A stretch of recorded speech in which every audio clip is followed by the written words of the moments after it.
Баршаңызға сәлем. Біз бүгін сіздермен осындай дәмді болып шығатын тауық аяқтарын пісіреміз. Ең алдымен тауық аяқтары, паприка, қызыл бұрыш, сұйық май, тұз, қара бұрыш, су керек. Алдымен паприка қосамыз. Қара бұрыш, қызыл бұрыш. Қайсысын қанша мөлшерде қосу керегін видео астына көрсететін боламын. Тұз, сұйық май,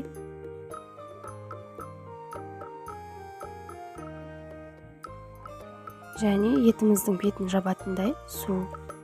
Барлығын жақсылап араластырып 2 сағатқа қойып қоямыз. Енді панировкамызға ұн, тұз, паприка керек. Видеода көрсетілгендей тауық аяқтарын панировкамызға жақсылап араластырып алып аламыз. Барлық жеріне тию керек.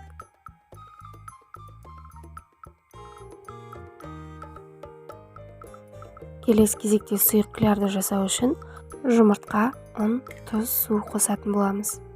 Барлығын жақсылап араластырып, сұйық қияр жасаймыз. Сұйық қиярдың тұзы көптеп болған жақсы.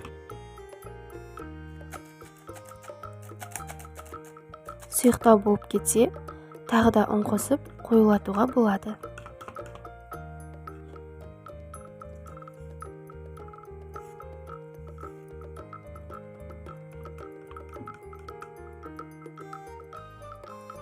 Енді етіміз дұрыс піспей қалмас үшін осылай пышақпен тесіп шығамыз.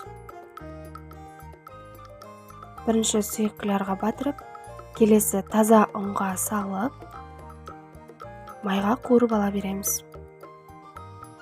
Осы ретті ұмытпау керек: сұйық қияр, таза ұн және майға қуыру.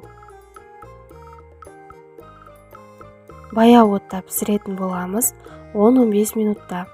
Екі бетін аударып, қызартып, бір келкі етіп пісіреміз. Өте дәмді болып шығады. Барлық жері пісіп, барлық жері дәмді болып, қызарып. Бұдан кейін басқа кафелерден жеудің қажеті жоқ болып қалады. Өте дәмді, жасап көруге кеңес беремін. Менің рецептім ұнаса, лайк басып, тіркеліп кетуді ұмытпаңыздар. Барлықтарыңызға рахмет.